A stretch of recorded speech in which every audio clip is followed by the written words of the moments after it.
ಹರೇ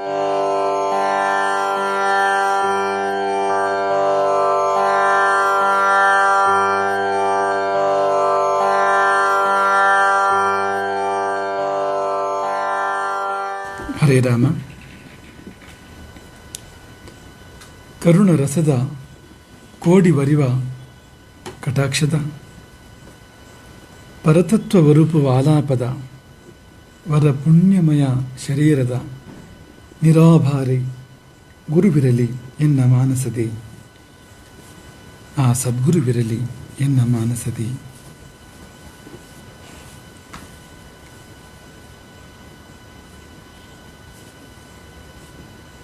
ಗುರುವನ್ನು ದೇವರಂತೆ ಆರಾಧಿಸಬೇಕು. ಯಾಕೆಂದರೆ ನಿಯತ ರಸತಯ, ಗುರುವು ನಿಯತರಸನಾಗಿರೋದ್ರಿಂದ. ಹಾಗಂದ್ರೆ ಗುರುವಿನಲ್ಲಿ ರಸವು ನಿಯತ ಅಂದರೆ ನಿಶ್ಚಿತ ಇದ್ದೇ ಇದೆ. ಗುರುವು ರಸಪೂರ್ಣ. ಗುರು ಅಂದರೆ ಅದು ನೀರಸವಾಗಿರ್ತಕ್ಕಂಥ ಸಂಗತಿ ಅಲ್ಲ, ಅದು ರಸಪೂರ್ಣವಾಗಿರ್ತಕ್ಕಂಥ ಸಂಗತಿ. ಏನಪ್ಪ ರಸ ಅಂದರೆ? ಆನಂದವೇ ರಸ. ತೈತ್ರಿಯ ಉಪನಿಷತ್ತಿನ ಬ್ರಹ್ಮವಲಿಯಲ್ಲಿ ಈ ಬಗ್ಗೆ ಒಂದು ಉಲ್ಲೇಖವನ್ನು ಕಾಣ್ತೇವೆ ನಾವು. ರಸೋ ವೈ ಸಹ ರಸಗುಹ್ಯೇ ವಾಯಂ ಲಬ್ಧ್ವಾ ಆನಂದೀ ಭವತಿ.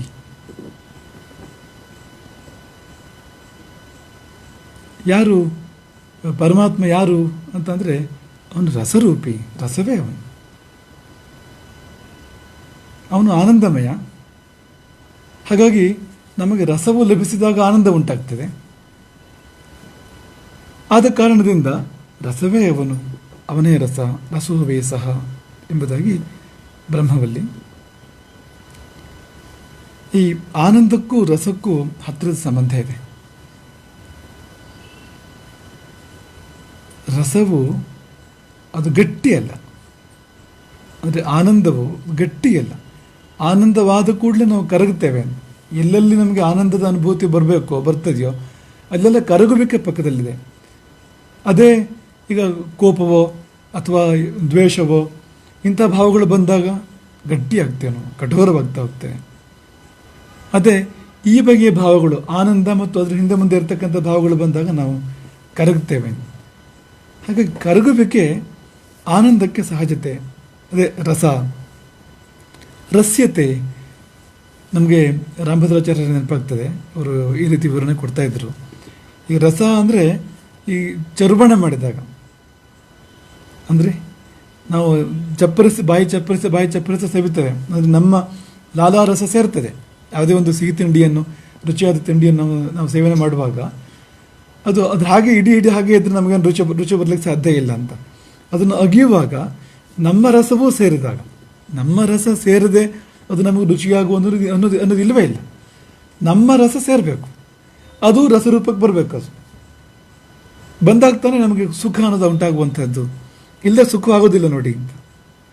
ಅದು ರಸ ಅಂತ, ಚರ್ವ್ಯಮಾನ ಅಂತ, ಆಸ್ವಾದ್ಯಮಾನ. ಮತ್ತೆ ನಾವು ಆಸ್ವಾದನೆ ಮಾಡ್ತೇವೆ ಅದನ್ನು. ಏನನ್ನ ಅಂದರೆ ಇದನ್ನೇ, ಆನಂದವನ್ನೇ. ಅದು ಭಗವಂತನ ಒಂದು ಅಂಶ. ಅದು ಈಗ ಆಹಾರ ವಸ್ತುಗಳಲ್ಲಿ ಬಾಯಿಲಿಟ್ಟಾಗ ಕರಗುತ್ತವೆ ಅಂತ, ಅದನ್ನು ದೊಡ್ಡ ಗುಣವಾಗಿ ನಾವು ಸ್ವೀಕಾರ ಮಾಡ್ತೇವೆ. ಉದಾಹರಣೆಗೆ ಒಂದು ಮೈಸೂರು ಪಾಕ್ ಅಂತ ಅಂದ್ಕೊಳ್ಳಿ. ಬಾಯಿಲಿಟ್ಟು ಕೂಡಲೇ ಕರಗಿತ್ತು ಅನ್ನೋದು ತುಂಬ ದೊಡ್ಡ ಗುಣ ಅದಕ್ಕೆ. ಯಾಕೆ ಕರಗಬೇಕು? ಒಂದು ವೇಳೆ ಕಲ್ಲಿನ ಹಾಗೆ ಇದ್ರೆ ಏನಾಗ್ತದೆ? ಅದು ಯಾವುದಾದ್ರೂ ಈ ಚಕ್ಕುಲಿ ಆದರೂ ಚಕ್ಕುಲಿ ಗಟ್ಟಿ ಇರಬೇಕಲ್ವಾ? ಆದರೂ ನಾವು ಬೆಣ್ಣೆ ಹಾಕ್ತೇವೆ ಅದಕ್ಕೆ. ಯಾಕೆ? ಬಾಯಿಲಿಟ್ಟಾಗ ಕರಗಬೇಕದು. ಬಾಯಿಲಿಟ್ಟಾಗಲೂ ಚಕ್ಕುಲಿ ತಾನು ಇದ್ದ ಹಾಗೆ ಇರ್ತೇನೆ, ಎಷ್ಟು ಸುರುಳಿಯೋ ಅಷ್ಟು ಸುರುಳಿಯೋ ಹಾಗೆ ಇರ್ತದೆ ಅಂತಾದರೆ ನಿಮ್ಗೆ ಆ ಚಕ್ಕುಲಿ ಬೇಕಾ? ಬೇಡ ಅಲ್ವಾ? ಈಗ ಕಲ್ಲು ಸಕ್ಕರೆ ಬಾಯಿ ಹಾಕ್ಕೊಡ್ತೇವೆ, ಕಲ್ಲು ತುಂಡೂ ಬಾಯಿ ಹಾಕ್ಕೊಳ್ಬೋದಲ್ವಾ? ಹಾಗೆ ಬಿಳಿಗಲ್ಲು ಬಾಯಿ ಹಾಕ್ಕೊಳ್ಬೋದಲ್ವಾ? ಏನು ವ್ಯತ್ಯಾಸ ಅಂದರೆ ಇದು ಕರಗ್ತದೆ, ಅದು ಕರಗೋದಿಲ್ಲ. ಕರಗುವಿಕೆ ಎನ್ನುವುದಿದೆಯಲ್ಲ, ಅದಕ್ಕೂ ಆನಂದಕ್ಕೂ ಅದು ಅವಿನಾಭಾವ, ನಂಟು. ತುಂಬ ಹತ್ತಿರದ ನಂಟು. ಈಗ ಒಂದು ಹಸು ಕರುವಿನ ಉದಾಹರಣೆ ತಗೊಳ್ಳಿ. ಹಸು ಕರುಗಳ ಮಧ್ಯೆ ಒಂದು ಬಾಂಧವ್ಯ ಇದೆ, ವಾತ್ಸಲ್ಯ.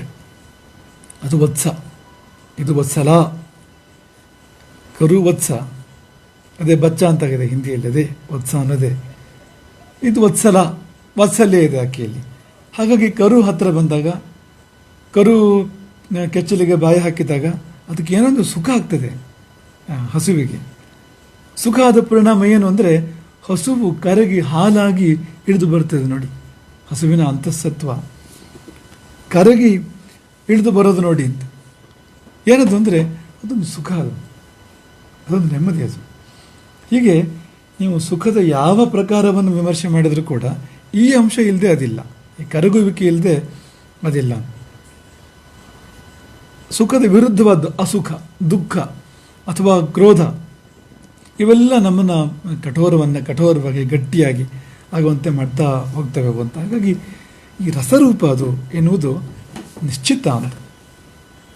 ಆನಂದ ಅಂದರೆ ಕಲ್ಲಿದ್ದಾಗಿರ್ತದೆ, ಅದು ಇಲ್ಲ ಅಲ್ವಾ? ಆನಂದ ಪ್ರವಾಹ ಅಂತ ಹೇಳ್ತೇವೆ, ಅಂದರೆ ಅದು ಹರಿತದೆ ಅದು ಅಂತ ಅನ್ನೋ ಕಾರಣಕ್ಕೆ ಅಂತ. ಆನಂದ ಶಿಲೆ ಅಂತೆಲ್ಲೂ ನಾವು ಹೇಳೋದಿಲ್ಲ ಅಲ್ವಾ? ಆನಂದ ಪರ್ವತ, ಆನಂದ ಶಿಲೆ ಅಂತ ಹೇಳೋದಿಲ್ಲ, ಆನಂದ ಪ್ರವಾಹ ಅಂತ. ಅದೇ ಕರಗಿ ಹರಿಯುವಂಥದ್ದು. ಆ ಗುಣ ಅದಕ್ಕಿದೆ. ಆನಂದ ಉಂಟಾದಾಗ ಅದು ಕರಗಿ ಹರಿತದೆ, ಅದು ಸುತ್ತಮುತ್ತ ಇರೋರ ಮೇಲೆ ಪರಿಣಾಮ ಆಗ್ತದೆ, ಅದರದ್ದು ಆ ವಾತಾವರಣದ ಮೇಲೆ ಪರಿಣಾಮ ಆಗ್ತದೆ. ಯಾಕೆಂದರೆ ಅಂಥ ಗುಣ, ಆ ಕರಗುವಿಕೆ ಅದಕ್ಕೆ ಇರುವಂಥದ್ದು ಅಂತ. ಹಾಗಾಗಿ ನಮ್ಗೆ ಯಾರಾದರೂ ತುಂಬ ಪ್ರೀತಿಯವರು ಅಂದರೆ ನಾವು ಕರಗಿ ಹೋಗ್ತೇವೆ. ಇಲ್ಲದಿದ್ದರೆ ನಾವು ಸಪ್ರೇಟ್ ಆಗಿರ್ತೇವೆ, ಬೇರೆಯಾಗಿರ್ತೇವೆ. ನಾವು ಮುಂದೆ ನಮ್ಮ ಐಡೆಂಟಿಟಿ ಇಟ್ಕೊಂಡು ನಾವು ಏನೊಂದು ಚೂರು ವ್ಯತ್ಯಾಸ ಆಗದೆ ಅದೇ ಕರಗದೇ ಇರೋದು. ಅದೇ ನಮಗೆ ಎಲ್ಲಿ ತುಂಬ ಆತ್ಮೀಯ ಭಾವ ಇದೆಯೋ, ಎಲ್ಲಿ ಪ್ರೀತಿ ಇದೆಯೋ, ಅಲ್ಲಿ ನಾವು ವ್ಯತ್ಯಾಸ ಆಗ್ತೇವೆ. ಅವ್ರು ಬಂದು ನಿಂತರೆ ನಮ್ಮ ಎದುರು, ಅವರೊಂದು ಫೋನ್ ಮಾಡಿದರೆ ಅಥವಾ ಅವ್ರದ್ದೊಂದು ಸಂದೇಶ ಬಂದರೆ ವ್ಯತ್ಯಾಸ ಆಗ್ತೇವೆ ನಾವು ಕೂಡಲೇ. ಏನದು ವ್ಯತ್ಯಾಸ ಅಂದರೆ ಅದೇ ಕರಗುವಿಕೆ. ನಮ್ಮತನ ಬಿಟ್ಟುಕೊಟ್ಟು, ಈಗ ತಾಯಿ ಅವಳು ಬೇಕಾದರೆ ಪ್ರಧಾನಮಂತ್ರಿ ಇರ್ಬೋದು, ಅವಳಿಂದ ಯಾವುದೋ ದೊಡ್ಡ ಆಫೀಸರ್ ಇರ್ಬೋದು ಅವಳು, ಆದರೆ ಆಕೆಯ ಮಗ ಅವಳ ಮುಂದೆ ಬಂದಾಗ ಅವಳು ಅದೆಲ್ಲ ಬಿಟ್ಟುಕೊಡ್ತಾಳೆ. ಆ ಎಲ್ಲ ಆಕೆಯ ವೈಶಿಷ್ಟ್ಯಗಳು, ಮಹಿಮೆಗಳು ಏನಿದೆ ಅದೆಲ್ಲವನ್ನು ಬಿಟ್ಟುಕೊಟ್ಟು ಕರಗಿ ಬರ್ತಾಳೆ ಅಂತ. ರಸರೂಪ. ಹಾಗಾಗಿ ರಸ ಶಬ್ದಕ್ಕೆ ಆನಂದ ಎಂಬುದೇ ಅರ್ಥ. ಅದು ಆನಂದಮಯವೇ ಆಗಿರ್ತಕ್ಕಂಥದ್ದು, ಆನಂದ ರೂಪವೇ ಆಗಿರ್ತಕ್ಕಂಥದ್ದು ಅದು ಅಂತ. ನೀರಸ ಅಂತ ಹೇಳ್ತೇವೆ ನಾವು. ಕಾರ್ಯಕ್ರಮ ನೀರಸವಾಗಿತ್ತು, ರಸ ಇರಲಿಲ್ಲ ಅಂತ, ಅದು ಖುಷಿ ಇರಲಿಲ್ಲ ಅಂತ, ಸುಖ ಇರಲಿಲ್ಲ, ಹಾಗ್ತಾನೆ ಅರ್ಥ ಆಯಿತು. ಅದಕ್ಕೆ ಶುಷ್ಕ, ಒಣ ಭಾಷಣ, ರಸವೇ ಇಲ್ಲ. ಏನದು? ಏನು ಭಾಷಣ ಮಾಡ್ಬೇಕಾದ್ರೆ ಆಗಾಗ ಮೈ ಮೇಲೆ ನೀರು ಹಾಕ್ಕೊಳ್ತಾರೆ, ಇರೋಕ್ಕೆ ಸಾಧ್ಯವ? ಇನ್ನು ಕೆಲವರು ಒಣ ಭಾಷಣ ಅಲ್ವೇ ಅಲ್ಲ, ಯಾಕೆಂದ್ರೆ ಅಷ್ಟು ಬಾಯಿಂದ ಹೊರಗಡೆ ಬರ್ತಾ ಇರ್ತದೆ ನಿರಂತರವಾಗಿ. ಆಗ ರಸಪೂರ್ಣ ಭಾಷಣ ಅಂದರೆ ಆ ರೀತಿ ಅಂತ ಅಲ್ಲ. ನೋಡಿ, ಏನೋ ಸುಖವೇ ಇಲ್ಲ ಭಾಷಣದಲ್ಲಿ ಅಂತ, ಏನೋ ಖುಷಿ ಕೊಡಲಿಲ್ಲ ಭಾಷಣ ಅನ್ನೋದಕ್ಕೆ ಶಬ್ದ ಅದು ಒಣ ಅಂತ. ಎಲ್ಲೂ ನಮ್ಗೆ ಗೊತ್ತಾಗುವಂಥದ್ದು ಆ ರಸಕ್ಕೂ ಮತ್ತು ಆನಂದಕ್ಕೂ ಇರತಕ್ಕಂಥ ಒಂದು ಅವಿನಾಭಾವ ನಮಗೆ ಗೊತ್ತಾಗ್ತಕ್ಕಂಥದ್ದು. ಹಾಗಾಗಿ ಅದು ಬೇಕು ಅಂತ. ಈಗ ಮನುಷ್ಯನಾಗಿರುವಷ್ಟು ಕಾಲವೂ ರಸ ಇರ್ತದೆ ಮನುಷ್ಯನಲ್ಲಿ. ಅದು ಮುಗಿದು ಹೋದ್ಮೇಲೆ ಅವನು ಕಟ್ಟಿಗೆ ಅಂತೆ, ಶವ ನೋಡಿ ಕಟ್ಟಿಗೆ ಅಂತ ಆಗಿರ್ತದೆ. ಆಮೇಲೆ ಅದು ತನ್ನ ಕಳ್ಕೊಳ್ತಾ ಬರ್ತದೆ. ಹಾಗಾಗಿ ಅದೇ ಅದು ಅಂತ. ಅದನ್ನು ನಿಯತ ರಸತಯ ಅನ್ನೋ ಶಬ್ದದಲ್ಲಿ ಹೇಳಿದ್ದಾರೆ ಅವರು. ಎಷ್ಟು ವಿಶ್ವಾಸ ಅವರಿಗೆ ಅಂದರೆ, ಈ ಮಾತನ್ನು ಹೇಳಿದವರಿಗೆ, ನಿಯತ ರಸತಯ, ರಸವಿದೆ, ಇದು ನಿಯತ ಅಂತ, ಇದು ನಿಶ್ಚಿತ, ಇದರಲ್ಲಿ ಏನು ಸಂದೇಹ ಇಲ್ಲ. ಗುರುವಿನಲ್ಲಿ ರಸವಿದೆ. ಹಾಗಾಗಿ ನೀನು ಪೂಜಿಸು ಗುರುವನ್ನು ದೇವರಂತೆ ಅಂತ. ಎಲ್ಲಿ ರಸವಿದೆಯೋ ಅದು ಪೂಜಾರ್ಹ, ನೀರಸವು ಪೂಜಾರ್ಹವಲ್ಲ. ಎಲ್ಲಿ ರಸವಿದೆಯೋ, ಯಾಕೆಂದರೆ ನಮಗೆ ಬೇಕು, ಜೀವಕ್ಕೆ ರಸದ ಅಗತ್ಯ ಇದೆ, ರಸದ ಅಪೇಕ್ಷೆ ಇದೆ. ಜೀವವು ಎಲ್ಲೆಡೆ ಹುಡುಕುವುದು ರಸವನ್ನೇ. ಅದು ಯಾರಲ್ಲಿ ಉಂಟು ಅವನು ಶ್ರೀಮಂತ, ನಿಜವಾದ ಶ್ರೀಮಂತ. ರಸವಿಲ್ಲದೆ ಅವನ ನೋಟು ನಾಣ್ಯದಿಂದ ನಾವು ಮಾಡುವುದಾದರೂ ಏನು ಪ್ರಯೋಜನ ಇಲ್ಲ. ಹಾಗಾಗಿ ಅದಿರಬೇಕು ಅಂತ. ಅದನ್ನು ಕೊಡುವವನು, ಆನಂದವನ್ನು ಕೊಡುವವನು. ಇದು ಒಟ್ಟು ನಿಯತ ರಸತೆಯ ಎನ್ನುವುದರ ಒಂದು ತಾತ್ಪರ್ಯ. ಈಗ ನಾವು ವಿಮರ್ಶೆ ಮಾಡೋಣ, ನಿಜಕ್ಕೂ ಗುರು ಅಂದರೆ ಸುಖ ಹೌದಾ? ಸುಖವೋ ದುಃಖವೋ ಗುರು ಅಂದರೆ? ಗುರು ಸಾನ್ನಿಧ್ಯವೂ ಸುಖಕರವೋ ಅಲ್ಲವೋ ಅಂದರೆ ಒಂದು ಸಾರಿ ಮುರಾರಿ ನೆಟ್ ಮಾಡ್ಕೊಳ್ಳೋಣ, ಆಮೇಲೆ ಮತ್ತೆ ಇನ್ನೊಂದು ಸಾರಿ ಮುರಾರಿ ನೆಟ್ ಮಾಡ್ಕೊಳ್ಳೋಕ್ಕಿದೆ. ಮತ್ತು ಮುರಾರಿ ಏನು ಹೇಳ್ತಾನೆ, ಅವನೊಬ್ಬ ಕವಿ ಮುರಾರಿ ಅಂತ. ಅವನು ಇತರ ಕವಿಗಳ ಬಗ್ಗೆ ಒಂದು ಕಾಮೆಂಟ್ ಪಾಸ್ ಮಾಡ್ತಾನೆ. ತನ್ನ ಮತ್ತು ಇತರರ ಮಧ್ಯೆ ಒಂದು ಹೋಲಿಕೆಯನ್ನು ಪ್ರಸ್ತಾಪ ಮಾಡ್ತಾನೆ ಅವನು. ದೈವೀಂ ವಾಚಂ ಉಪಾಸತೆ ಹಿ ಬಹವಃ. ಸರಸ್ವತಿ ಸೇವೆಯನ್ನು ಭಾಳ ಜನ ಮಾಡ್ತಾರೆ. ಮುರಾರಿ ಹೇಳೋದು ದೈವೀಂ ವಾಚಂ, ಸಾಹಿತ್ಯ ಸೇವೆಯನ್ನು ಅಥವಾ ಸರಸ್ವತಿ ಸಾಹಿತ್ಯ ನಿರ್ಮಾಣವನ್ನು ತಂದ್ಕೊಳ್ಳಿ ನೀವು, ಕವಿತ್ವವನ್ನು ಬಹಳ ಮಂದಿ ಮಾಡ್ತಾರೆ. ಆದರೆ ಅದರ ಸಾರ ಅವರಿಗೆಲ್ಲ ಗೊತ್ತಿಲ್ಲ. ಉಳಿದ ಕವಿಗಳಿಗೆ ಸರಸ್ವತಿಯ ಸಾರಂತೂ ಸಾರಸ್ವತಂ, ಸರಸ್ವತಿಯ ಸಾರ, ಕಾವ್ಯದ ಸಾರ ಏನು ಅಂತ ಗೊತ್ತಿಲ್ಲ. ಯಾರಿಗೆ ಗೊತ್ತಿದೆ ಅಂದರೆ ಮುರಾರಿಗೆ ಗೊತ್ತಿದೆ ಅಂತ ಮುರಾರಿಯೇ ಹೇಳೋದು. ಮುರಾರಿಃ ಕವಿ ಜಾನೀತೆ ನಿತರಾಮಸೌ. ಮುರಾರಿಃ ಕವಿ. ಮುರಾರಿಗೆ ಹೇಗೆ ಗೊತ್ತಾಯ್ತು ಅಂದರೆ ಗುರುಕುಲ ಕ್ಲಿಷ್ಟೋ ಮುರಾರಿಃ ಕವಿ. ಗುರುಕುಲದ ಕ್ಲೇಶವನ್ನು ಕಂಡ ಮುರಾರಿಗೆ ಗೊತ್ತು. ಸಾಹಿತ್ಯದ ಸಾರ ಏನು ಎನ್ನುವಂಥದ್ದು, ಕಾವ್ಯದ ಸಾರ ಏನು ಎನ್ನುವಂಥದ್ದು ಅವರಿಗೆಲ್ಲ ಏನು ಗೊತ್ತು ಉಳಿದ ಕವಿಗಳಿಗೆ? ಯಾಕೆಂದರೆ ಅವರೆಲ್ಲ ಗುರುಕುಲದ ಕ್ಲೇಶವನ್ನು ಕಂಡವರಲ್ಲ, ಮುರಾರಿ ಕಂಡವನು. ಯಾರು ಗುರುಕುಲದ ಕ್ಲೇಶವನ್ನು ಕಂಡಿದ್ದಾರೋ ಅವರಿಗೆ ಮಾತ್ರ ಸರಸ್ವತಿಯ ಸಾರ ಏನು, ಸಾಹಿತ್ಯ ಲೋಕದ ಸಾರ ಏನು ಎನ್ನುವುದು ಗೊತ್ತಾಗುವಂಥದ್ದು ಅಂತ. ಅದಕ್ಕೊಂದು ಉದಾಹರಣೆಯನ್ನು ಕೂಡ ಕೊಡ್ತಾನೆ ಅವನು. ಸಮುದ್ರವನ್ನು ವಾನರ ನಾಯಕರು ದಾಟಿದ್ದಾರೆ, ವಾನರ ಸೈನಿಕರು. ಅಬ್ಧಿರ್ ಲಂಘಿತಯೇವ ವಾನರ ಭಟೈಹಿ, ರಾಮನ ಸೇವಕರು, ವಾನರ ವೀರರು. ಅವರೆಲ್ಲ ಸಮುದ್ರವನ್ನು ದಾಟಿದ್ದು ಹೋದು. ಆಳ ಗೊತ್ತಾ? ಆಳ ಎಲ್ಲಿ ಗೊತ್ತು ಅವರಿಗೆ? ಆಳ ಯಾರಿಗೆ ಗೊತ್ತು ಅಂದರೆ ಆಳ ಮಂಥಾಚಲ, ಮಂದರ ಪರ್ವತಕ್ಕೆ ಆಳ ಗೊತ್ತು ಅಂತ. ಯಾಕೆಂದರೆ ಅದು ಅಲ್ಲಿವರೆಗೆ, ಎಲ್ಲಿ ಆಪಾತಾಲ ನಿಮಗ್ನ ಪೀವರತನು, ಪಾತಾಳದವರೆಗೆ ವ್ಯಾಪ್ತಿ ಇದೆ ಅದಕ್ಕೆ. ಸಮುದ್ರ ತಳದವರೆಗೆ, ಇನ್ನೂ ಕೆಳಗೆ ವ್ಯಾಪ್ತಿ ಇದೆ ಅದಕ್ಕೆ. ಮತ್ತು ಚೂರೇನೋ ತುದಿ ಮುಟ್ಕೊಂಡಿದೆ ಅಂತಲ್ಲ, ನಿಮಗ್ನ ಪೀವರತನು ಅಂತ. ಅಷ್ಟು ದಪ್ಪ ಶರೀರ, ಆ ಪರ್ವತದ ಅಷ್ಟು ಅಗಲದ ಶರೀರ ಇದೆಯಲ್ಲ, ಅಷ್ಟೂ ಹೋಗಿ ಪಾತಾಳಕ್ಕೆ ತಗುಲಿದೆ ಅಂತ. ಅಂದರೆ ಪಾತಾಳದವರೆಗಿನ ಸಮುದ್ರದ ವ್ಯಾಪ್ತಿಯನ್ನು ಅದು ಬಲ್ಲದು. ಹಾಗೆ ಇವನು ಬಲ್ಲನು, ಮುರಾರಿ ಬಲ್ಲನು ಏನು ಸಾಹಿತ್ಯದ ಸಾರ ಅಂದರೆ ಎಂಬುದಾಗಿ ಅಂತ. ಇಲ್ಲಿ ಮತ್ತೆಲ್ಲ ಸರಿ, ಬೇರೆಲ್ಲೂ ಜಿಜ್ಞಾಸೆ ಇಲ್ಲ. ಒಂದು ಅವನ ಪಾಸಿಂಗ್ ರೆಫರೆನ್ಸ್ ಏನು ಅಂದರೆ ಗುರುಕುಲ ಕ್ಲಿಷ್ಟೋ ಮುರಾರಿ ಕವಿ, ಗುರುಕುಲದ ಕ್ಲೇಶವನ್ನು ಕಂಡವನು. ಹಾಗಾದರೆ ಅಷ್ಟು ಕ್ಲೇಶ ಇದೆಯಾ ಗುರುಕುಲದಲ್ಲಿ ಎಂಬ ಪ್ರಶ್ನೆ. ಹೌದು ಅನ್ನೋದಕ್ಕೆ ನಮಗೆ ತುಂಬ ಉದಾಹರಣೆಗಳು ಸಿಕ್ಬಿಡ್ತವೆ. ಈಗ ಈಗಿನ ಕಾಲದಲ್ಲಿ ತಗೊಂಡೆ ನಾವು ಯಾವಾಗಲೂ ನೆನಪು ಮಾಡ್ಕೊಳ್ತಾ ಇರ್ತಕ್ಕಂಥ ವಿಷಯ ಅದು. ಶಾಲೆಗೆ ಹೋಗುವಾಗ ಮಕ್ಕಳ ವೇಗ ಹೇಗಿರ್ತದೆ, ಶಾಲೆಯಿಂದ ಮರಳಿ ಬರುವಾಗ ಹೇಗಿರ್ತದೆ ಅಂತ. ಶಾಲೆಗೆ ಹೋಗುವಾಗ ಈ ತಾಯಿ ಅಥವಾ ಯಾರು ಕೇರ್ ಟೇಕರ್ ಯಾರು ಇರ್ತಾರೋ ಅವರು ಎಬ್ಸಿ ಮಾಡಿ ಬೈದು ಸ್ನಾನ ಮಾಡಿಸಿ ತಲೆ ಬಾಚಿ ಬಟ್ಟೆ ಹಾಕ್ಕೊಟ್ಟು ಎಲ್ಲ ಬ್ಯಾಗೆಲ್ಲ ಹಾಕ್ಕೊಟ್ಟು ಸೇರಿಸ್ಕೊಟ್ಟು ಪೂರ್ತಿ ತಳ್ಳಬೇಕು. ತಳ್ಳಿದರೆ ಮನೆಯಿಂದ ಕುತ್ತಿಗೆ ಹಿಡಿದು ನೂಕಿದ್ರೆ ಹೊರಡೋದು ಅಂತ ಗಾಡಿಯಿಂದ ಹೋಗೋದು. ಅದು ಫಸ್ಟ್ ಗೇರಲ್ಲೇ, ಅದು ಸೆಕೆಂಡ್ ಗೇರಿಗೆ ಹೋಗೋದೇ ಇಲ್ಲ. ಅದು ನಿಧಾನ ಕಾಲು ಎಳ್ಕೊಂಡು ಹೋಗೋದು ಶಾಲೆಗೆ. ಶಾಲೆಯಲ್ಲಿ ಈಗ 10 ಗಂಟೆಗೆ ಶಾಲೆ ಶುರುವಾದರೆ 5 ಗಂಟೆಗೆ ಶಾಲೆ ಮುಗಿಯೋದು ಅಂತಾದರೆ 10 ಗಂಟೆಯಿಂದ 5 ಗಂಟೆವರೆಗೂ ಗಂಟೆ ನೋಡೋದೇ ಕೆಲಸ ಅಂತ. ಗಡಿಯಾರ ಎಲ್ಲಿದೆ, 1 ಪೀರಿಯಡ್ ಆಯಿತು, 2 ಪೀರಿಯಡ್ ಆಯಿತು, ಈ ರೀತಿ ಅಂತ. ಕೊನೆ ಬೆಲ್ಲು ಹೊಡಿತಿದ್ರಲ್ಲ, ಈಗೆಲ್ಲ ಹೇಗಿದೆಯೋ ಇತ್ತೀಚಿನ ಕಲ್ಪನೆ ಮಾಡ್ಕೋಬೇಕು ನಾವು. ಆ ಗಣ ಗಣ ಗಣ ಕೊನೆ ಬೆಲ್ಲು 5 ಗಂಟೆಗೆ ಹೊಡೆದ್ರೆ ಎಂಥ ಬ್ರಹ್ಮಾನಂದ ಮಕ್ಕಳಿಗೆ, ಎಂಥ ಖುಷಿ. ಅಲ್ಲಿಂದ ಓಟಕ್ಕಿತ್ತರೆ, ಆ ಬೆಲ್ಲು ಹೊಡೆದ ಕೂಡಲೇ ಓಟಕ್ಕಿತ್ತರೆ ಮನೆಗೆ ಬಂದು ನಿಲ್ಲೋದಂತ. ಯಾಕೆ ಹೀಗೆ ಅಂತ. ಗುರುಕುಲ ಕ್ಲಿಷ್ಟೋ ಅನ್ನೋ ಥರನೇ ಇದೆಯಲ್ಲ ಇದು. ಶಾಲೆ ಅಂದರೆ ಬಹಳ ಕಷ್ಟ ಅಂತ ಆಯ್ತಲ್ಲ, ಕ್ಲೇಶ ಅಂತ ಆಯ್ತಲ್ಲ. ಗುರು ಸಾನ್ನಿಧ್ಯ, ಶಾಲೆ ಅಂದರೆ ಅದೇ ತಾನೆ, ಗುರುಸ್ಥಾನ. ಅಷ್ಟು ಕಷ್ಟಕರವ, ಹೋಗೋಕ್ಕೆ ಬೇಸರ ಆಗೋ ರೀತಿ, ಹೊರಟ್ರೆ ಸಾಕು ಅನ್ನೋ ರೀತಿ, ಹೊರಡ ಸೂಚನೆ ಸಿಕ್ಕಿದ ಕೂಡಲೇ ಕುಪ್ಪಳಿಸಿ ಓಡೋ ರೀತಿಯಲ್ಲಿ ಶಾಲೆ ಸುಖವಲ್ಲ ಅಂತ ಆಯ್ತಲ್ಲ. ಇದು ಆಧುನಿಕ ಆ, ಉದಾಹರಣೆ ಆಯಿತು. ಹಿಂದಕ್ಕೆ ತುಂಬ ಉದಾಹರಣೆಗಳಿದ್ದಾವೆ. ಈ 3 ಪ್ರಸಿದ್ಧ ಉದಾಹರಣೆಗಳು, ಉದ್ದಾಲಕ, ಉಪಮನ್ಯು ಮತ್ತು ವೇದರ ಉದಾಹರಣೆಗಳು ನೋಡಿದರೆ ಹೆದರಿಕೆ ಆಗುವಾಗಿದೆ ಒಬ್ಬೊಬ್ಬರದ್ದು. ಉದ್ದಾಲಕನಿಗೆ ಗದ್ದೆಯ ಬದುವನ್ನು ಕಟ್ಟುವ ಕೆಲಸ ಗುರುಗಳು ದೋಮಿಯರು ಕೊಟ್ಟಿದ್ದು. ಏನು ಮಾಡಿದ್ರೆ ಕಟ್ಟೋದಿಲ್ಲ ಅದು ಗದ್ದೆಯ ಬದು. ಕೊನೆಗೆ ತಾನೇ ಕಟ್ಟೆ ಆದ ಅವನು, ತಾನೇ ಮಲ್ಕೊಂಡ ನೀರಿಗೆ ಅಡ್ಡವಾಗಿ. ಆ ನೀರಿಗೂ ಏನು ಹೊಟ್ಟೆ ಕೆಚ್ಚೋ, ಇವ್ನು ಮಲ್ಕೊಂಡ ತಕ್ಷಣ ನಿಂತ್ಕೊಂಡ್ಬಿಡ್ತಂತೆ. ಹರಿದು ಹೋಗೋ ನೀರು ಉದ್ದಾಲಕ ಮಲಗಿದಾಗ ಅರುಣಿ, ನನಗೆ ಉದ್ದಾಲಕ ಅಂತ ಮತ್ತೆ ಹೆಸರಾಗಿದ್ದದು, ಅದು ಕಟ್ಕೊಂಡ್ಬಿಡುತ್ತು ಅಂತ. ಎಷ್ಟೋ ತನಕ ಇರೋದು ಅವನು, ಹಾಗೆ ಇರಬೇಕು ಅವನು, ರಾತ್ರಿ ಎಲ್ಲ. ಗುರುಕುಲದಲ್ಲಿ ಎಲ್ಲಿ ಹೋದ ಇವನು ಅಂತ.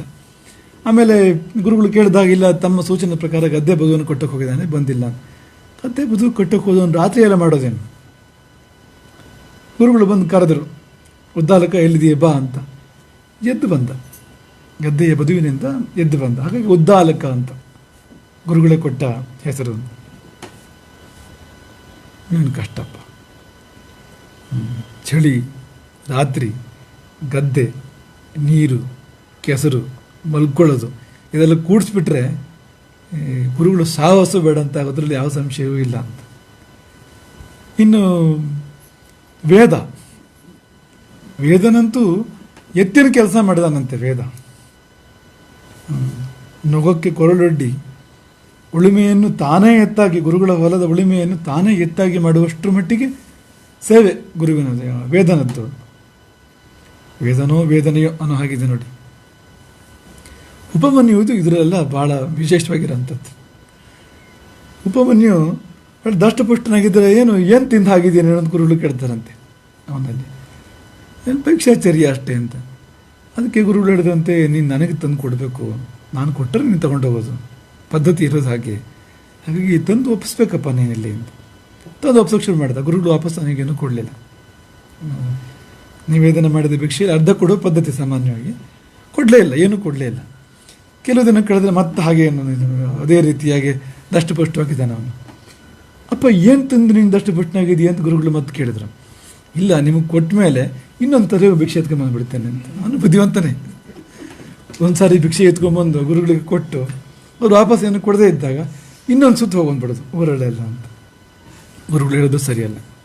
ಇನ್ನು ಬೇರೆ ಬ್ರಹ್ಮಚಾರಿಗಳೆಲ್ಲ ತೊಂದರೆ ಮಾಡ್ತೀಯ ನೀನು ನಿನ್ನ ಪಾಲಿಂದ ಒಂದು ಸಾರಿ ಹೋಗಿ ಬಂದಮೇಲೆ ಮುಗಿತಾ ಇಲ್ವ, ನೀ ಮತ್ತೆ ಹೋಗೋದು ಬೇರೆಯವ್ರ ಕಥೆ ಏನು. ಒಬ್ಬೊಬ್ಬರು 3 ಸರಿ 5 ಸರಿ ಹೋಗಿ ಶುರು ಮಾಡಿದರೆ ಅವರ ಪಾಪ ಆ ಗೃಹಸ್ಥರು ಎಲ್ಲಿಗೆ ಹೋಗಬೇಕು ಅಂತ. ಹೋಗ್ಬಾರ್ದು ನೀನು, ಆಯಿತು ಅಂತ. ಕೆಲವು ಸಮಯ ಕಳೀತು, ಮತ್ತೆ ಹಾಗೆ ನೀನು ಏನಪ್ಪ ಕತೆ ನಿಂದು, ಏನು ತಿಂತಾ ಇದ್ದೀನಿ ಅಂತ ಕೇಳಿದ್ರು ಗುರುಗಳು. ಅವನಿಗೆ ಗೋಸೇವೆ ಹೊಣೆಗಾರಿಕೆ ಇತ್ತು, ಗೋವುಗಳ ಹೊಣೆಗಾರಿಕೆ ಇತ್ತು. ಇಲ್ಲ, ಹಾಲು ಪೂರ್ತಿ ಹಾಲು ಕುಡಿತಾ ಇದ್ದಾನೆ ಅಂತ, ಹಾಲು ಕುಡಿದು ಪುಷ್ಟನಾಗಿದ್ದಾನೆ ಅಂತ. ಏನು ಸರಿಯಲ್ಲ, ಹಾಲು ಸರಿಯಲ್ಲ ಕುಡಿಯುವಂಥದ್ದು ನೀನು, ಅದು ಕರುಗಳ ಪಾಲಿಂಥದ್ದು. ಸರಿ, ಮತ್ತೂ ಕೆಲವು ಸಮಯ ಕಳೆದ್ರೆ ಏನೂ ಬದಲಾವಣೆ ಇಲ್ಲ. ಅಂದರೆ ಒಂದು 500 ಗ್ರಾಮ್ ಜಾಸ್ತಿ ಆಗಿರ್ಬೋದು ಹೊರತು ಕಡಿಮೆ ಏನೂ ಇಲ್ಲ ಅಂತ. ಆಮೇಲೆ ಕೂಡ ಅಂತ, ಈಗೇನು ತಿಂತಾ ಇದೆಯಾ ಅಂತ. ಇಲ್ಲ, ಹಾಲು ಕುಡಿತಾ ಇಲ್ಲ. ಆದರೆ ಕರುಗಳು ಹಾಲು ಕುಡಿಯುವಾಗ, ಹಸುಗಳು ಹಾಲು ಕುಡಿಯುವಾಗ ಕಟವಾಯಿಯಿಂದ ಹೊರಸೂಸ್ತಕ್ಕಂಥ ನೊರೆ, ಆ ನೊರೆ ಜೊತೆಗಿರ್ತಕ್ಕಂಥ ಹಾಲು, ಅದನ್ನು ಸೇವಿಸಿ ನಾನು ಸಿಕ್ಕಿದ್ದೇನೆ. ಅದು ಸರಿಯಲ್ಲ. ಅದು ಎಷ್ಟೊಂದು ಕರುಗಳದ್ದದು, ನೀನು ಹಾಕಲು ಹೋಗಿ ಬಾಯಿ ಹಾಕಬೇಕು, ಸರಿಯಲ್ಲ ನೀನು ಮಾಡೋದು ಅಂತ. ಹೀಗೆಲ್ಲ ದಾರಿಗಳು ಬಂದಾಗಿ ಹೋದವು. ದಾರಿಗಳೇ ಅದು ಉಳಿಲಿಲ್ಲ. ಹಸಿವಂತೂ ಭಾಳ ಜೋರಾಗಾಯಿತು. ನನಗೆ ಹಸಿವು ಭಾಳ ಜಾಸ್ತಿ ಉಪಮನ್ಯುವಿಗೆ. ಏನು ತಿನ್ನೋದು ಗೊತ್ತಾಗಿರಲಿಲ್ಲ. ಎಕ್ಕೆ ಎಲೆಗಳನ್ನು ತಿಂದ್ಬಿಟ್ಟ ಕಾಡಲ್ಲಿ. ಆ ಎಕ್ಕೆ ಎಲೆಗಳು ಅವನ ಕರುಣನ್ನು ಕುರುಡಾಗಿಸಿದ್ವು. ಕುರುಡನಾಗಿ ಕಾಡಲ್ಲಿ ಅತ್ತಿತ್ತ ಅಲೆದಾಡುವಾಗ ಹಾಳು ಬಾವಿಯಲ್ಲಿ ಬಿದ್ದ. ಅಲ್ಲಿಗೆ ಒಂದು ಹಂತ, ಆ ಕಥೆಯಲ್ಲಿ ಒಂದು ಮುಕ್ತಾಯ ಆಗುತ್ತೆ. ಈ ಕಡೆ ಗುರುಕುಲದಲ್ಲಿ ಗುರುಗಳು ಎಷ್ಟು ಥರ ಬರಲಿಲ್ಲ. ಇವನು ಎಲ್ಲೋದೆ, ಅವನು ಸಿಟ್ಟು ಮಾಡಿಕೊಂಡು ಏನೂ ತಿನ್ನೋಕೆ ಬಿಡಲ್ವಳ ಗುರುಗಳು ಅಂತ ಸಿಟ್ಟು ಮಾಡ್ಕೊಂಡು ಹೊಟ್ಟೋಗ್ಬಿಟ್ನ ಅಂತ ಹುಡುಕ್ತಾ ಬಂದರೆ, ಕೂಗಿದ್ರೆ ಬಾವಿ ಒಳಗಿಂದ ಸ್ವರ ಬರ್ತಾಯಿತ್ತು, ಹಾಳು ಬಾವಿ ಒಳಗಿಂದ. ಹತ್ತಿರ ಬಂದು ನೋಡಿದಾಗ ಕಥೆ ಗೊತ್ತಾಯಿತು. ಕಣ್ಣು ಕುರುಡಾಗಿ ಹೋಗಿದೆ, ಹಸಿದು ಎಕ್ಕೆ ಎಲೆಗಳನ್ನು ತಿಂದು, ಅದೇನು ಬೇಡ ಅಂತ ಹೇಳಿಲ್ಲ ಗುರುಗಳೇನು. ಹಾಗಾಗಿ ಕಣ್ಣು ಕುರುಡಾಗಿ ಹೋಗಿದೆ ಅಂತ ಗುರುಗಳು ದಾರಿ ತೋರಿಸಿದ್ರು. ಅಶ್ವಿನಿ ದೇವತೆಗಳನ್ನು ಸ್ತುತಿ ಮಾಡು ಋನ್ಮಂತ್ರಗಳಿಂದ, ಪರಿಹಾರ ಸಿಗ್ತದೆ ನಿನಗೆ. ಹಾಗೆ ಮಾಡಿದೆ. ಅಶ್ವಿನಿ ದೇವತೆಗಳ ಸ್ತೋತ್ರ ಮಾಡಿದ ಋನ್ಮಂತ್ರಗಳಿಂದ ಪ್ರಕಟ ಆದರು ಅವರು. ಅವರೊಂದು ಅಪೂಪವನ್ನು, ಭಕ್ಷ್ಯ ಅದನ್ನು ಕೊಟ್ಟು ಇದನ್ನು ಸೇವಿಸು, ನಿನಗೆ ಒಳ್ಳೆಯದಾಗ್ತದೆ, ನಿನ್ನ ಇದೆಲ್ಲ ಪರಿಹಾರ ಆಗ್ತದೆ ಕಷ್ಟಗಳಲ್ಲಿ. ಅವನು ಗುರುಗಳನ್ನು ಕೇಳದೆ ನನ್ನನ್ನು ತಿನ್ನೋ ಹಾಗಿಲ್ಲ ಅಂತ. ಯಾಕೆಂದರೆ ಗುರುಗಳು ಮೊದಲು ಹೇಳಿದ್ದೇ ಅದು, ನೀನು ಭಿಕ್ಷಾಚರ್ಯ ಮಾಡಿ ತಂದು ಒಪ್ಪಿಸ್ಬೇಕಲ್ಲ ಅಂತ. ಹಾಗಾಗಿ ಅವರು ಸ್ವೀಕರಿಸಿ ಅವರು ಒಪ್ಪಿದರೆ, ಅವರು ಅನುಮತಿಸಿದ್ರೆ ಮಾತ್ರ ನಾನು ಸ್ವೀಕಾರ ಮಾಡ್ತಕ್ಕಂಥದ್ದು ಅಂತ. ಅಶ್ವಿನಿ ದೇವತೆಗಳು ಅಲ್ಲಿಗೆ ಬಿಡಲಿಲ್ಲ. ಇಲ್ಲ, ಇನ್ನು ಗುರುಗಳಿಗೂ ಹೀಗೆ ಒಂದು ಸಂದರ್ಭ ಬಂದಾಗ ನಾವು ಅಪೂಪ ಕೊಟ್ಟಿದ್ವು, ಅವರು ಗುರುಗಳಿಗೆ ನಿವೇದನೆ ಮಾಡಿರಲಿಲ್ಲ, ತಾನೇ ತಿಂದಿದ್ರು ಅವರು ಅಷ್ಟು ಆ ಸಮಯದಲ್ಲಿ, ನೀನು ಮಾಡೋ ಹಾಗೆ ಅಂತ. ಸರ್ವತ್ತ ಒಪ್ಪಲಿಲ್ಲ ಉಪಮನ್ಯು. ಕೊನೆಗೆ ಅವನಿಗೆ ವರ ಕೊಡ್ತಾರೆ ಅಶ್ವಿನಿ ದೇವತೆಗಳು. ಚಕ್ಷುಷ್ಮಾಂಶ್ಚ ಭವಿಷ್ಯಸಿ, ನನಗೆ ಕಣ್ಣುಗಳು ಮರಳಿ ಬರಲಿ. ಶ್ರೇಯಶ್ಚ ಅವಾಪ್ಸ್ಯಸಿ, ಅದ್ಭುತವಾದ ಶ್ರೇಯಸ್ಸು ನಿನಗೆ ಉಂಟಾಗಲಿ, ನಿಜವಾದ ಶ್ರೇಯಸ್ಸು ನಿನಗೆ ಉಂಟಾಗಲಿ. ಹಾಗೆ ನಿನ್ನ ಗುರುಗಳ ಹಲ್ಲು ಕಬ್ಬಿಣದವು, ನಿನ್ನ ಹಲ್ಲುಗಳು ಚಿನ್ನದಾಗಲಿ ಅಂತ. ಅಂದರೆ ಒಟ್ಟು ಗುರುವಿನಿಂದ ಮೇಲಾಗಿರ್ತಕ್ಕಂಥ ಒಂದು ಯೋಗ್ಯತೆ, ಮಹತ್ವ ನಿನಗೆ ಬರಲಿ ಎನ್ನುವ ಧ್ವನಿಯನ್ನು ಕಾಣ್ತೇವೆ ನಾವಿಲ್ಲಿ. ಹಾಗೆ ಶೃಂಗ ದೇವತೆಗಳು ಆಶೀರ್ವಾದ ಮಾಡಿದರು. ಅವರು ಅಲ್ಲಿವರೆಗೆ ಆ ಕಥೆ ಮುಗಿತು. ಗುರುಗಳು ಕೂಡ ಆಶೀರ್ವಾದ ಮಾಡ್ತಾರೆ ಆತನಿಗೆ. ಇಲ್ಲೆಲ್ಲ ನೋಡಿದಾಗ ಎಷ್ಟು ಕ್ಲೇಶವೇ ಕಾಣ್ತಾ ಇದೆಯಲ್ಲ ಇಲ್ಲಿ ಅಂತಂದರೆ, ಇಲ್ಲ ಹಾಗಲ್ಲ. ಅದು ಮೇಲ್ನೋಟಕ್ಕೆ ಕ್ಲೇಶ, ನಿಜವಾಗಿ ಅದು ಪರಿಣಾಮದಲ್ಲಿ ಸುಖ ಅಂತ. ಈ ಸುಖದಲ್ಲಿ ಅನೇಕ ಬಗೆ ಇದೆ. ಸಾತ್ವಿಕ ಸುಖ, ರಾಜಸ ಸುಖ, ತಾಮಸ ಸುಖ, ಹೀಗೆಲ್ಲ ಇದೆ. ಇದರಲ್ಲಿ ರಾಜಸ ಸುಖ ಆದರೆ ಅದು ಮೊದಲು ಸುಖ ಆಗ್ತದೆ, ಆಮೇಲೆ ದುಃಖ. ಆರಂಭದಲ್ಲಿ ಸುಖ, ಪರಿಣಾಮದಲ್ಲಿ ದುಃಖ, ಅದು ರಾಜಸ. ಅದು ಸುಖಾಂತ್ಯ ಅಲ್ಲ, ಅದು ದುರಂತವೇ. ಅದು ನಮ್ಮ ನಾಟಕಗಳು ನೋಡಿ, ಹಾಗಾಗಿ ಅವೆಲ್ಲ ಸುಖ ಅಂತ ಸಾಮಾನ್ಯವಾಗಿ. ಗ್ರೀಕಿಗೆ ಹೋದ್ರೆ ಎಲ್ಲ ದುಃಖ ಅಂತ್ಯ ಅಂತ. ಅಂದರೆ ಈ ಈ ಈ ಕಾನ್ಸೆಪ್ಟ್ಗಳು ಇಲ್ಲಿ ಬರ್ತಕ್ಕಂಥದ್ದು ಅಂತ, ಈ ತ್ರಿಗುಣಗಳ ಕಾನ್ಸೆಪ್ಟ್ ಬರ್ತಕ್ಕಂಥದ್ದು. ಹಾಗಾಗಿ ನಮ್ಮಲ್ಲಿ ದುಃಖ ಅಂತ ಅನ್ನೋದಿಲ್ಲ. ಅದು ಒಂದು ಸುಖದಲ್ಲಿ ಅಥವಾ ಪರಮ ಸುಖದಲ್ಲಿ. ರಾಮಾಯಣ ಮುಕ್ತಿಯಲ್ಲಿ ಮುಕ್ತಾಯ ಆಗ್ತದೆ, ಅದು ಪರಮ ಸುಖದಲ್ಲಿ ಅಂತ. ಮಹಾಭಾರತ ಅದು ಕೂಡ ಹಾಗೆ ಅಂತ. ಹಾಗೆ ರಾಜಸ ಸುಖ ಅಂತಂದರೆ ಅದು ಈಗ ಸುಖ, ಮುಂದೆ ದುಃಖ ಅಂತ. ತಾಮಸ ಅಂದರೆ ಯದಗ್ರೇ ಚಾನುಬಂಧೇ ಚ ಸುಖಂ ಮೋಹನಮಾತ್ಮನಃ, ಪೂರ್ತಿ ಮೋಹಾತ್ಮಕ. ಅದು ಆರಂಭದಲ್ಲೂ ಕೊನೆಯಲ್ಲೂ ಎಲ್ಲ ಮೋಹಾತ್ಮಕ, ಅವಿವೇಕ, ಅಜ್ಞಾನ ಮುಸ್ಕಿರ್ತಕ್ಕಂಥದ್ದು. ಸಾತ್ವಿಕವಾದರೆ ಎತ್ತದಗ್ರೇ ವಿಷಮಿವ ಪರಿಣಾಮೇ ಅಮೃತೋಪಮಂ, ಆರಂಭದಲ್ಲಿ ವಿಷದಂತೆ ಇರ್ತದೆ, ಅದು ಮುಂದೆ ಅಮೃತವಾಗಿ ಪರಿಣಾಮ ಆಗ್ತದೆ. ಆರಂಭದಲ್ಲಿ ಕ್ಲೇಶದಂತೆ ಭಾಸವಾದರೂ ಕೂಡ ಮುಂದೆ ಹೋದಾಗ ಅತ್ಯಂತ ಸುಖದಲ್ಲಿ ಪರಿವರ್ತನೆ ಆಗ್ತಕ್ಕಂಥದ್ದು ಅಂತ ಅದು. ಹಾಗಾಗಿ ಇಲ್ಲೇನಪ್ಪ ಈ ಪ್ರಕರಣ ಅಂತಂದರೆ, ಅವ್ರಿಗೆ ಏನು ಬೇಕೋ ಅದು ಸಿಕ್ಕಿದೆ. ಅದು ಈಗ ಉದ್ದಾಲಕನಾಗಲಿ, ಉಪಮನ್ಯುವಾಗಲಿ, ವೇದನಾಗಲಿ ಯಾವ ಕಾರಣಕ್ಕೆ ಗುರು ಸಾನ್ನಿಧ್ಯಕ್ಕೆ ಬಂದರೋ ಅದು ಅವರಿಗೆ ಸಿಕ್ಕಿದೆ ಅಂದರೆ ಅವರ ನಿರೀಕ್ಷೆಗೆ ಮೀರಿ ಸಿಕ್ಕಿದೆ, ಅತಿಶಯವಾಗಿ ಸಿಕ್ಕಿದೆ ಅಂತ. ನೋಡಿ ಅವರಿಗೇನೇನು ವರಗಳು ಬಂದವು ಅಂತ. ಈಗ ಗದ್ದೆಯ ಬದುವನ್ನು ತಾನೇ ಕಟ್ಟಿದವನು, ಗದ್ದೆಗೆ ತಾನೇ ಕಟ್ಟೆಯಾದವನು ಉದ್ದಾಲಕ. ಅವನಿಗೊಂದು ಉದ್ದಾಲಕವನ್ನು ನಾಮಧೇಯ ಕೊಟ್ಟಿದ್ದು ಮಾತ್ರ ಅಲ್ಲ ಗುರುಗಳು. ಉದ್ದಾಲಕ ಏವ ನಾಮನಾ ಭವಾನ್ ಭವಿಷ್ಯತಿ ಯಸ್ಮಾತ್ ಭವಾನ್ ಕೇದಾರಖಂಡನ್ ವಿದಾರ್ಯ ಉತ್ಥಿತ, ಮೇಲೆದ್ದವನು. ಉತ್ ಅಂದರೆ ಮೇಲೆ ಅಂತದು. ಅದು ಉದ್ದಾಲಕ ಅಂದರೆ ಒಡೆದು ಮೇಲೆದ್ದು ಬಂದವನು ಅಂತ, ಬದುವನ್ನು ಒಡೆದು ಮೇಲೆದ್ದು ಬಂದವನು ಅಂತ. ದಲನ ಉದ್ದಾಲಕ ಎನ್ನುವಾಗ ಆ ಅರ್ಥ ಕೊಡ್ತಕ್ಕಂಥದ್ದು. ಉದ್ದಾಲಕವನ್ನು ಹೆಸರು ಕೊಟ್ಟಿದ್ದು ಮಾತ್ರ ಅಲ್ಲ, ಶ್ರೇಯೋ ಅಪ್ಸಿಸಿ, ಶ್ರೇಯಸ್ಸಾಗಲಿ ನಿನಗೆ. ಅಷ್ಟೇನಾ ಅಂತ ಕೇಳಬೇಡಿ. ನಿರುಪಾಧಿಕವಾದ ಶ್ರೇಯಸ್ಸು ಹೇಳಿರತಕ್ಕಂಥದ್ದು. ಹಿಂದೆ ಮುಂದೆ ಏನೂ ಇಲ್ಲ. ನಿನಗೆ ಮದುವೆ ವಿಷಯದಲ್ಲಿ ಶ್ರೇಯಸ್ಸಾಗಲಿ, ಮಕ್ಕಳ ವಿಷಯದಲ್ಲಿ ಶ್ರೇಯಸ್ಸಾಗಲಿ, ಮನೆಯ ವಿಷಯದಲ್ಲಿ ಶ್ರೇಯಸ್ಸಾಗಲಿ ಅಂದರೆ ಅಷ್ಟಕ್ಕೆ ಸೀಮಿತ ಆಗ್ತದೆ ಅದು.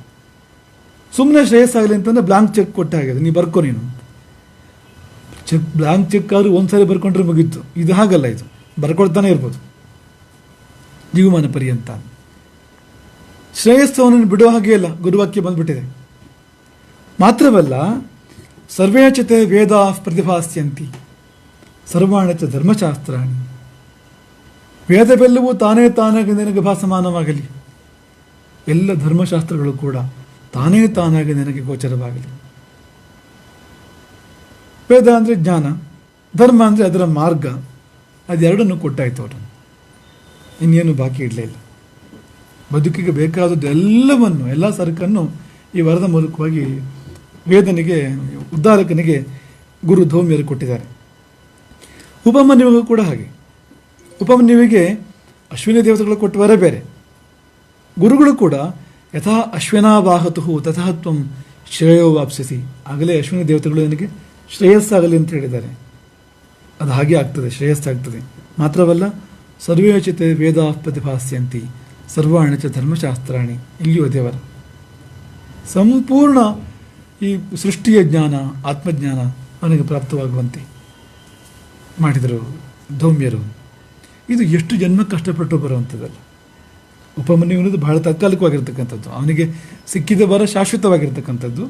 ಅವನಿಗಾಗಲಿ ಅಥವಾ ಉದ್ಧಾರಕನಿಗಾಗಲಿ, ವೇದನೆಗಾದರೂ ಕೂಡ. ವೇದನೆಗೆ ಎಲ್ಲಿವರೆಗಿದೆ? ತತ್ಪರಿತೋಷ ಅಚ್ಚ, ಗುರುವಿನ ಪರಿತೋಷದಿಂದ ವೇದನೆಗಾದ ಫಲ ಏನು ಅಂದರೆ ಸರ್ವಜ್ಞತಾಂಚ ಪಾಪ. ವೇದನು ಸರ್ವಜ್ಞನಾದನು.